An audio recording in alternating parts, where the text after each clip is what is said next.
Our topic is Khilafat movement. So in this lecture we would analyze why was Khilafat movement launched, what was Khilafat, for what they launched the movement. In the second part we will analyze the movements that became the part of the Khilafat movement and allied movements, and in the last we would discuss, was it a success or failure, and was it really completely successful or partially successful or totally failure. So when we talk about Khilafat movement, the word caliph had been taken from the Holy Quran. That means the deputy or the vicegerent of Allah. It's purely a Muslim, belief that after the demise of the Hazrat Muhammad, peace be upon him, the caliphate was established in Medina, and Hazrat Abu Bakr to Ali, that was known as Khilafat-e-Rashida. Later this caliphate transferred to Banu Umayyad, and then Abbasid, then Fatimid. So for centuries caliphate remained within Arabia and Arab states. Though after Khilafat-e-Rashida, the system of government based on the teaching of Muhammad, peace be upon him, and Holy Quran were not in practice, and caliph was a monarch, and that became monarchy in itself, but they named it caliphate. So caliphate means a system of government that is run by a caliph, and caliph is a deputy of Allah and Hazrat Muhammad, peace be upon him. And theoretically it means caliph runs the system of government based on the teachings of Islam. So when we talk about Turkey, the caliph, the Turkish Ottoman Empire was established by the Seljuk dynasty. It continued in Turkey for 300 years and came to an end in 1924. So I did not want to go in the history of this Ottoman Empire. I would like to talk about only when World War I started, then where did Turkey and Ottoman Empire stand, to whom they supported or they joined. So the important part of this lesson now starts, that I would like to discuss with my students and the audience. Turkish Empire in 1918 was known as a sick man of Europe, because Turkish Empire was stretching from Turkey to Egypt and northern of Africa. Balkan states they had lost in 1800, and in the Balkan Wars in 1878 almost. In Europe they had lost it, but they had rivalry with the Bulgarians and with Greece since centuries. So the Turkish Ottoman Empire had fought 13 wars in 300 years with Russians, and they won 10 and lost only 3 wars by Russians. In Palestine, currently Israel and Gaza and Western Bank, Jordan, Syria, then is Iraq, and also Arabia and Gulf states, Persia, Iran, that was under the sway of the Ottoman Empire. So in 1914 to 1918, the World War I was fought due to colonialism. So world divided into 2 major colonial powers, and they had established their own alliance of the states to fight against each other. Allied forces are known as allies. They were being led by Great Britain and Western Europe, France, Denmark, Netherlands, etc. And Germany and Turkey, they were known as Axis forces. So those who supported Germany and joined its camp in the World War I, they were known as Axis forces, and the other were known as Allied forces. So when this war was about to start, then according to Sophie Ahmed, the Caliph of Turkey, Sultan Abdul Hamid, he sent an emissary to Jamaluddin Afghani, and that emissary conveyed him the message that Pan-Islamism and its ideas that Muslims are one nation in the world, eroding or deterritorialization of these states was behind that. So Afghani then spread this notion of Pan-Islamism to the Indian Muslim clergy, and that was bought by them. So when World War I started, even before the World War I, when Balkan War was going on, the Indian Muslims and Muslim leaders, particularly the leaders from Darul Uloom, Devband, and the other leaderships, Muslim religious leaders, they were supporting Turkish cause. So then when World War I started in 1914 and Turkey became the allies of Germany, it was the time when Indians were in very perplexing situation. Now, the Muslims of India had deep-rooted respect and honor and love for the Caliph of Ottoman Empire and the Sultanate Osmania or Ottoman Empire, because the Caliph was considered as a Muslim religious and political leader. Particularly the Sunni Muslim world believed in him as their spiritual and political leader. So when World War I started, the Muslim Indians wanted to support Turkey, but their rulers were the British, and they needed the support and cooperation of the Muslims during this war. They wanted peace in India. They wanted to recruit the young Muslim people in the British Army. On the other hand, Maulana Muhammad Ali Jauhar and several others like Maulana Zafar Ali Khan and many others, they were opposing the recruitment in the British Army. They opposed Islam Bandi or forceful recruitment. So Maulana Jauhar wrote articles consistently against joining the British Royal Army, and he opposed to send the Muslims in different battlefronts where they had to fight against the Muslims who were supporting Germany, and the Indian Muslims who were recruited as the soldiers in the British Army. So he was tried, and in Khalik Dina Hall, the magistrate of the British Empire, he punished him. He spent several years in the jail. So these were the major causes which led towards the Khilafat movement. And now when this war started and Muslims felt in India that their holy shrines in Makkah, Medina, Iraq, Karbala, Najaf, Kazman, and Syria, Zainabia, and Jerusalem that was under the control of Turkey, may be snatched from Turkey, and if they defeated. So these were the fears instilled in the minds of the Muslims. So then, according to Gail Manault, the leaders of the Muslims, they gathered at the residence of Shaukat Hussain Siddiqui in Mumbai, where they formed a Khilafat committee, and Khilafat committee consisted on Hakim Ajmal Khan, Maulana Abul Kalam Azad, Shataullah Shah Bukhari, Shaukat Hussain Siddiqui, Maulana Shaukat Ali, Maulana Jauhar, and several others. So this committee wrote the manifesto of Khilafat movement or the demands. So demands were three. Turkey should not be divided into small states, and the Caliph and Caliphate must remain in power. The holy shrines and sacred places of Muslims should be maintained, and their sanctity must be protected.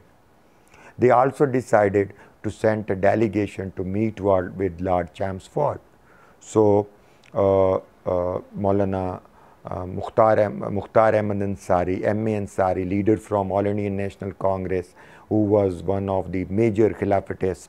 He led a delegation who met with Chelmsford, and he offered the delegation that they should constitute a small delegation, and British Indian government would bear their expenses to send them to Great Britain, and would arrange the meeting with Lloyd George and Foreign Minister. So Maulana Muhammad Ali Jawhar and 3 other members, Hasan Ayyad, Salman Nadwi, and Hussain and Major Hussain Belgrami, they went to England, and their meeting was scheduled with British Prime Minister Lloyd George. In 1920, when they reached to England and they met with the Lloyd George, the British had won the World War I. Lloyd George was the commander of the Allied forces, so he had become very proud according to Muslim leaders and historians. He replied simply, justice had been done with the Christian states who supported Germany, and why not it shouldn't be done with Turkey. So it was very disappointing for the delegation. So Jawhar came back, and he became the fiery speaker and protagonist of the Khilafat movement. When World War I ended in 1919, Khilafat movement started. And Khilafat movement based on 3 demanded: Turkey shouldn't be divided, Muslim states, Muslim holy shrines should be protected, Khalifa must and remain in power. But objectively, Turkey was 1,000 miles away from India, and it could not be, affairs of Turkish Ottoman Empire could not be resolved within India. This was the stance of Mr. Jinnah, that Turkey is far away and sentiments of the Muslims must be honored. But practically, this movement was not a rational movement. So, Khilafat Committee decided to launch Khilafat movement, so they held their conferences. First conference held in Amritsar, where Muslims decided that they would approach All Indian National Congress and other leaders and communities to support the Muslim cause for Khilafat.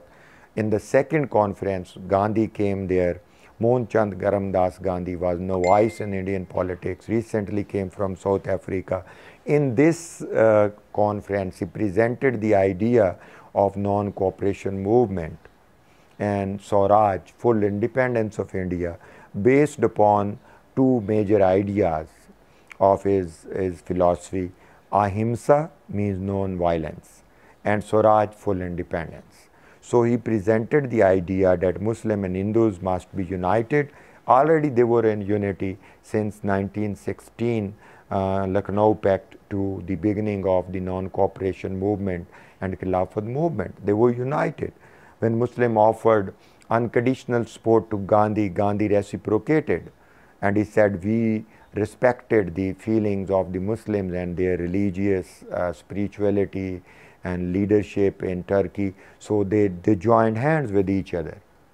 Gandhi launched non-cooperation movement and demanded Indians to boycott the British manufactured goods, boycott British institutions, schools, colleges, universities, offices, courts, and British police and army shouldn't be supported.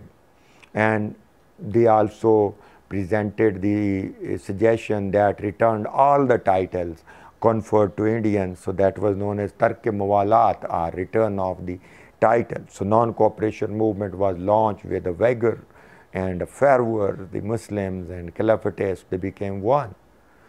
According to Shankar Bose, Gandhi became the leader of the Indians due to this non-cooperation movement. And Gail Menault wrote in his book that it was a marriage of convenience in the form of non-cooperation movement and Khilafatists. Khilafatist wanted that this movement would strengthen their cause, and the Gandhi believed that Khilafatist would become the power behind the non-cooperation movement. So Gandhi wanted to exploit the religious fervor, and the Muslims believed that the Indians were really supporting and we are one. So they became very much united during this movement. Another movement launched during this period, that was Hijrat movement. Hussain Ahmad Madani, Abul Kalam Azad, and almost 40 ulama, including these two, gave the verdict of Hijrat, or migration from India, because they declared India the home of war, Darul Harb. So 18,000 families migrated from India to Afghanistan. Unfortunately, the leaders of this Hijrat movement did not migrate, their families didn't migrate.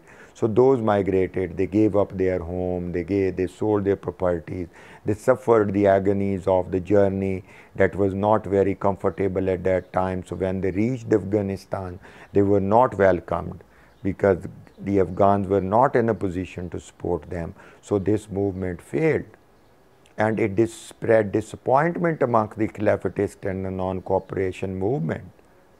In the meanwhile, the final event that became the final blow for the Khilafat movement started in Turkey.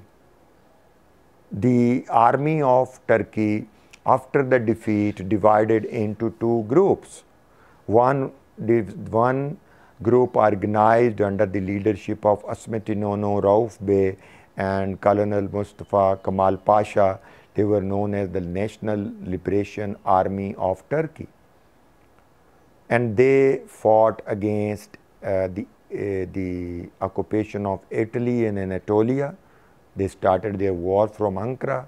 Then they defeated Greece and Thrace, and in the last in Constantinople, in Istanbul, they expelled the British Marine forces and they liberated Istanbul, and they established modern Republic of Turkey and passed this constitution in the Grand National Assembly in 1923 and elected Kemal Pasha as the founder president of Turkey. And he presented very radical and secular ideas and philosophical thoughts to the Turkey.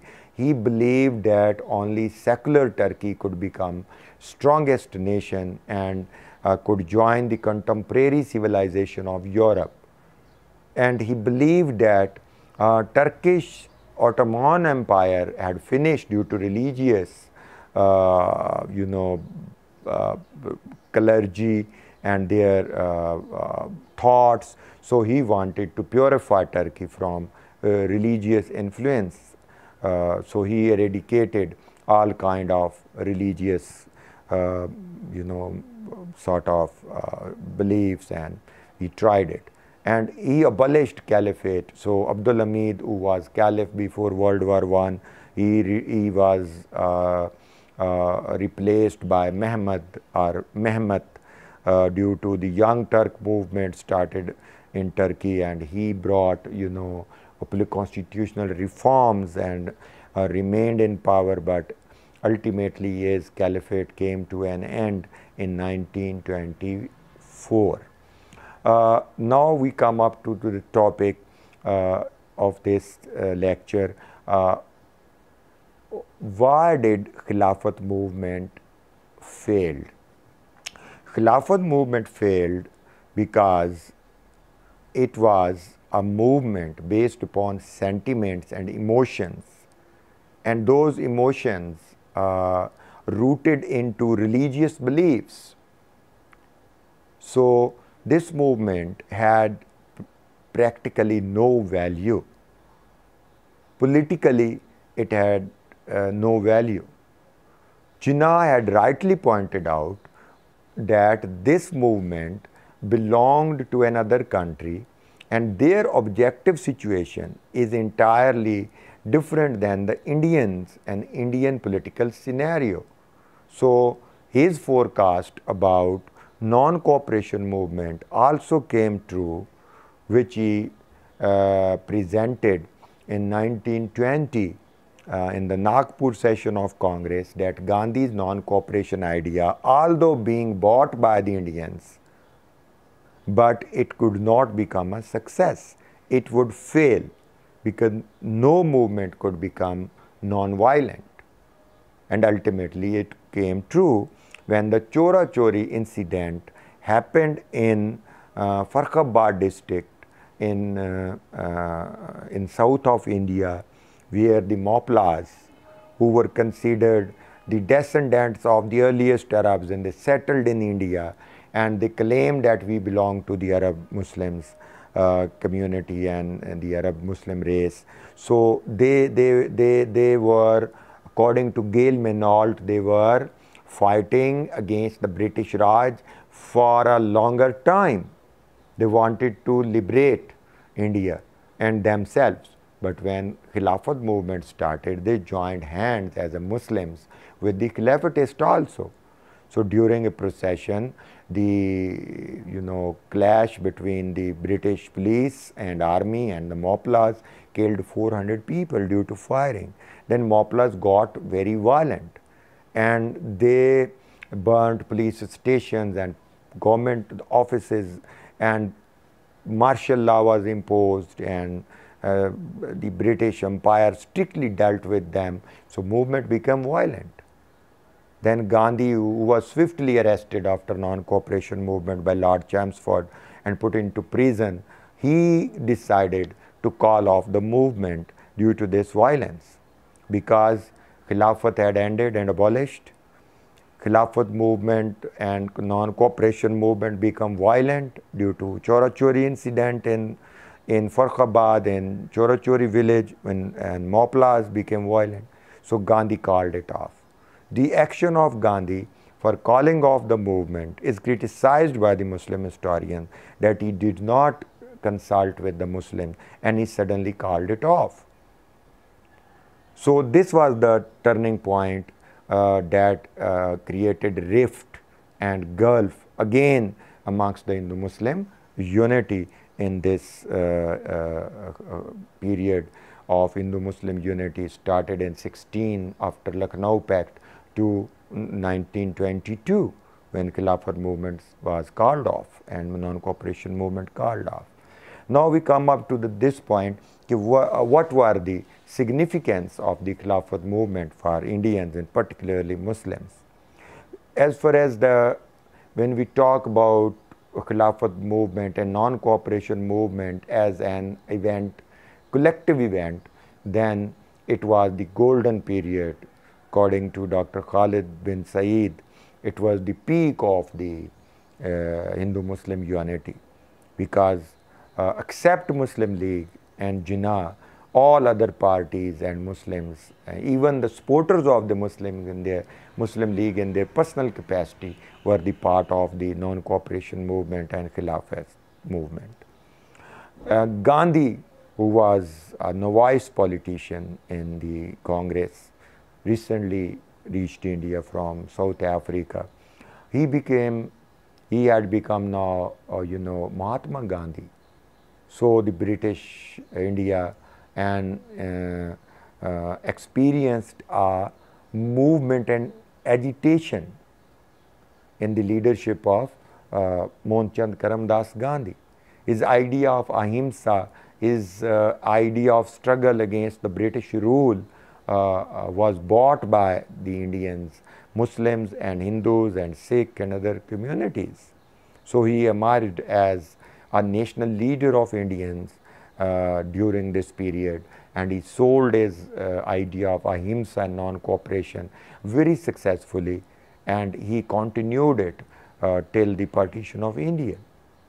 As far as concerned Jinnah was opposing this non-cooperation movement. He resigned from Congress when he was taunted and hooted in the session because the delegations were charged for non-cooperation and the rationale voice of Jinnah was ignored. He believed that Khilafat movement and non-cooperation movement could not become a success, and it proved later.